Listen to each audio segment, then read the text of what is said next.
Why Kevin Costner is adamant he's never been in a flop movie. I'm not in the hit business. Ask 100 people what a flop movie is, and 99 of them will tell you it's a film that goes down in a ball of box office flames, losing a fortune for the people involved, and becoming a black mark on an actor's or director's filmography. As for the other one of the 100, that's where Kevin Costner comes in. Having spent over 40 years in the industry, during which time he's experienced the highest of highs and lowest of lows that Hollywood has to offer, the two-time Academy Award winner knows the inner workings of the business, especially when he's diversified into producing and directing on numerous occasions.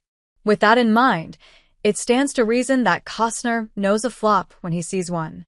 After all, not only has he headlined a few over the years, but a couple came perilously close to ruining his career. And yet, for reasons that could best be described as curious, he's always been adamant that because he liked them, they didn't really count as flops despite the overwhelming evidence to the contrary. "I'm not in the hit business," he told the Los Angeles Times, which isn't exactly true.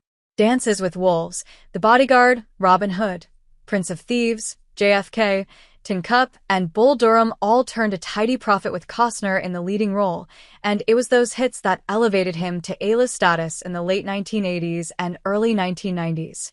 On the other hand, The Postman speaks for itself, as do the likes of Dragonfly, Wyatt Earp, 3,000 Miles to Graceland, and the ill-fated Horizon Experiment. For anyone questioning the lack of Waterworld on that list, it's worth remembering that the mega-budget blockbuster eventually turned a profit once home video sales, television syndication, and various other revenue streams were factored in. To me, a flop is a bad movie, not one that fails at the box office, Costner explained, flying in the face of how most people view the difference between a movie sinking and swimming. There were 5 flops this year that will make $80 million each. While it's true that bad films make money all the time, the reason he plummeted down the Tinseltown ladder was because he was making awful pictures that also failed to make money, so he was ticking off at least one of those boxes either way. Has Costner been in bad movies? Yes, many of them. Has he been in movies that lost an absolute fortune? Also, yes, and also many of them. If he were asked, though, he'd be willing to defend The Postman to the death because, from his perspective at least, it doesn't suck. The other side of that argument is that it most definitely does, and it also bombed so hard it almost single-handedly ruined his credibility, popularity, and bankability as a star.